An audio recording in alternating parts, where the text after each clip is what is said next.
जितनी भी movements promote की गई हैं अभी तक या जिनके बारे में डिस्कशन हुआ है वो ज़्यादातर हैं बॉडी बिल्डिंग, फैट लॉस और वेट लॉस। और हर एक्सरसाइज को इस तरीके से सेल आउट किया गया है पूरे फिटनेस इंडस्ट्री में कि आप ये करोगे, आप ये बेहतर हो जाएगा, इससे आपकी अच्छी बॉडी बन जाएगी, इस एंगल पे लगाओ, आपको ये गेन्स मिलेंगे, आप ये गलत कर रहे हो, ये आपके जॉइंट को डैमेज करेगा।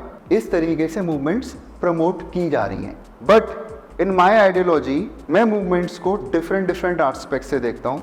Movement related to flexibility, movement related to adaptation, movement related to right left imbalances, movement related to mobility, movement related to skill learning, movement related to unlearning. तो इसको हमें थोड़ा बदलना है अब, और एज अ कोच हम सबको साथ मिलकर काम करना पड़ेगा सेम आइडियोलॉजी पे, मूवमेंट बेस्ड आइडियोलॉजी पे, तभी हम लोगों को बेहतर बना पाएंगे।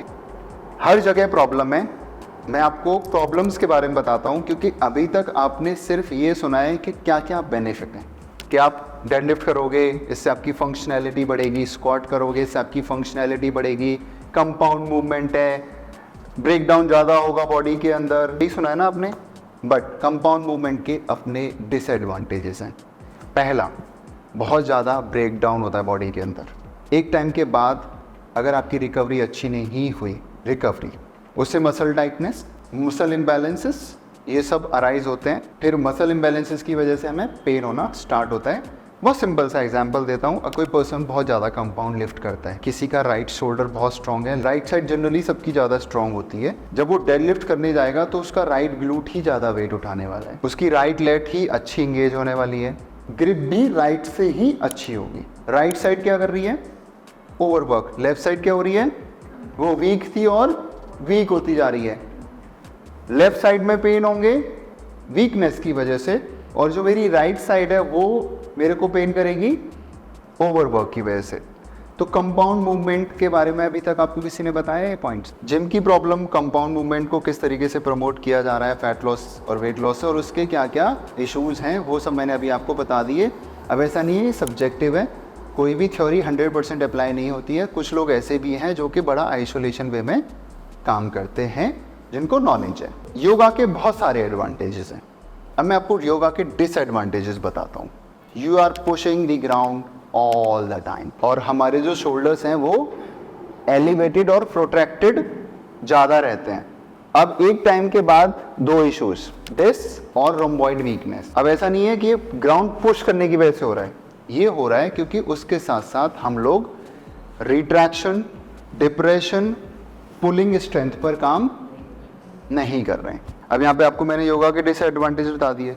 क्रॉसफिट पे आता हूँ मैं। क्रॉसफिट में ज़्यादातर मूवमेंट्स में लोअर बैक और upper traps, wall walks, clean and push press, wall balls, thrusters, इतनी सारी मूवमेंट्स हैं कि ये मसल्स बहुत ओवरवर्क कर जाते हैं और एक टाइम के बाद शोल्डर पेन बहुत कॉमन है। ऐसा नहीं है प्रॉब्लम एक्टिविटी में है, मैं योगा में प्रॉब्लम नहीं बता रहा, मैं डेडलिफ्ट में प्रॉब्लम नहीं बता रहा, मैं क्रॉसफिट में प्रॉब्लम नहीं बता रहा, प्रॉब्लम है प्रोग्रामिंग में। ये डिसएडवांटेजेस हैं हमारे साथ। अगर एज अ कोच हमें पहले से ये पता हो तो हम क्या करेंगे? वर्क करेंगे। कैसे मसल इम्बैलेंसेस अराइज होंगे हम उस पर काम करेंगे, बट हम मसल इम्बैलेंसेस के बारे में तो सोचते ही नहीं है। कैलिस्थेनिक्स का डिसएडवांटेजेस, प्योरली सिर्फ कैलिस्थेनिक्स मैं आपको बता देता हूँ।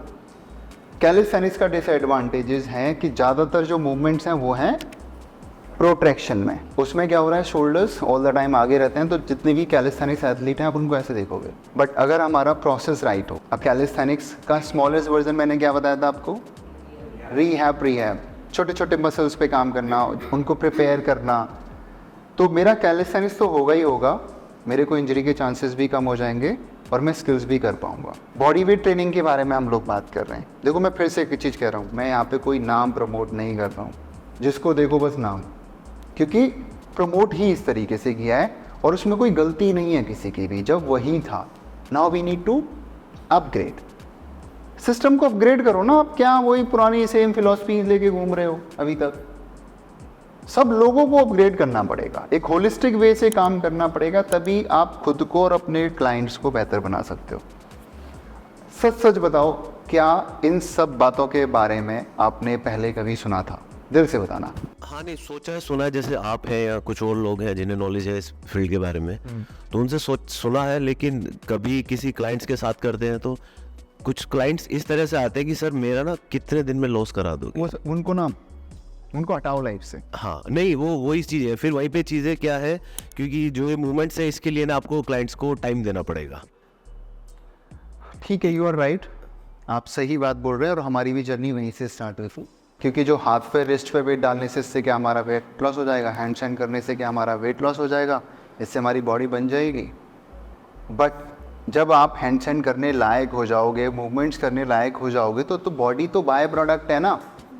इतने स्ट्रॉन्ग बन गए आप, तो एट द एंड में स्ट्रॉन्ग बनना ही सबकी फिलॉसफी होनी चाहिए।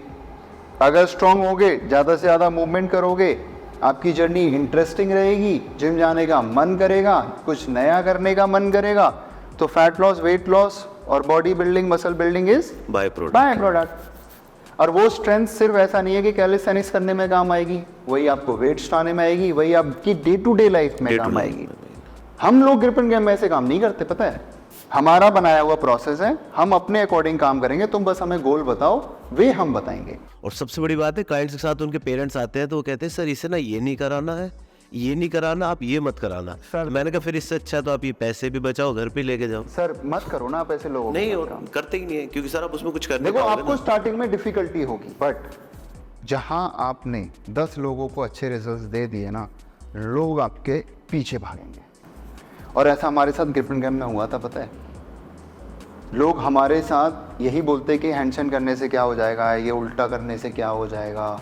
स्टार्टिंग में लोग छोड़ के भी चले गए, बट साल भर के बाद वही लोग वापस आए। और जो लोग पहले छोड़ के गए थे ना, आज भी मेरे पास कॉल आते हैं कि सर आना पड़ेगा, मेरी प्रॉब्लम ठीक नहीं हुई है। तो ये इतना भरोसा आपको अपने काम पे होना चाहिए।